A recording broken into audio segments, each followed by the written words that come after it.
The chief strode her way, expression a thundercloud. "Detective Dare, what are we waiting for?" "Detective Harris, sir." "Where the hell is he?" "I just got off the phone with him. He's only a couple minutes away." "Looks like you're going to have to handle this rodeo yourself, Detective." She didn't like the limelight. She didn't like talking to a crowd, and she certainly didn't enjoy questions being thrown at her. Not these kinds of questions. These required diplomacy, not honesty. "Chief," she said, "I think Major Nichols is much more suited to handle it." He started toward the mic, stopped and looked back. "And try not to be yourself, Detective." Cranky, surly, to the point in a rude sort of way. That was the only way she knew how to be. From beside her came a muffled chuckle. She glanced over. Major Nichols, looking way too pleased. He met her eyes. "You've got this."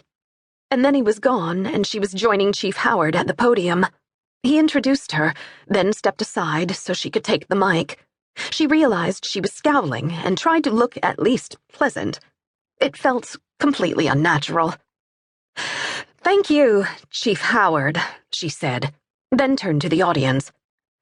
"Good evening. As you know, last night at approximately 2 a.m., a home invasion occurred in the Lake Vista neighborhood. It was the fourth such crime in less than a month. Along with my partner, Detective Zachary Harris— Where is Detective Harris?" The question, called out from the Fox affiliate, caught her off guard. "Excuse me?"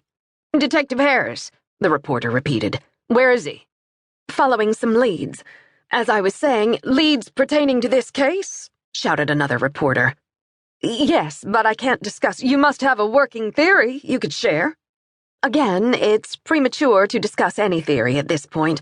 At least share what you do know so far." "I know what you know.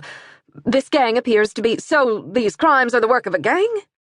"Group," she corrected, acknowledging that she was sinking fast, and that what she really wanted to do was tell them all to shut the fuck up and let them do their jobs.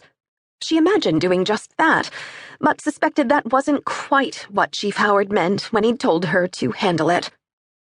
The Fox reporter jumped back in. "You have an impressive record, Detective Dare.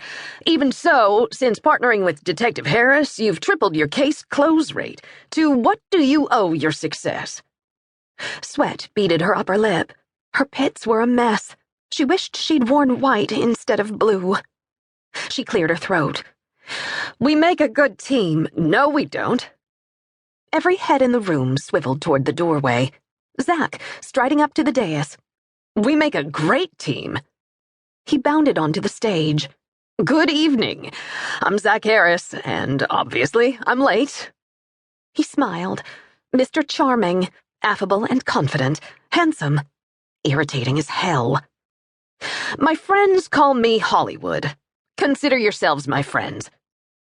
Laughter rippled through the assembled group.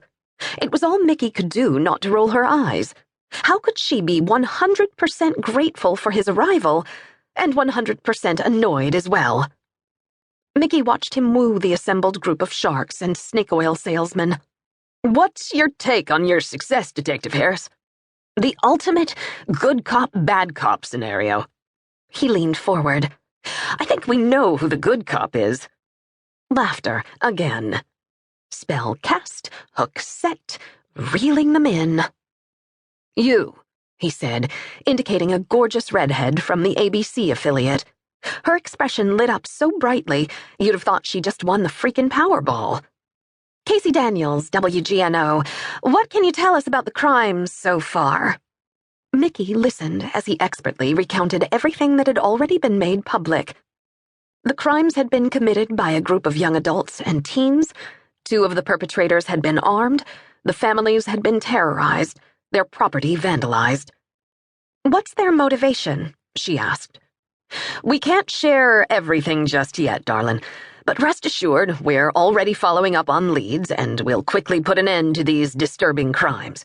The public can rest well tonight, knowing that we're totally on this." His politically correct version of shut the fuck up and let us do our jobs, she realized. Why hadn't she thought of that? "You sound awfully confident," the Fox reporter called.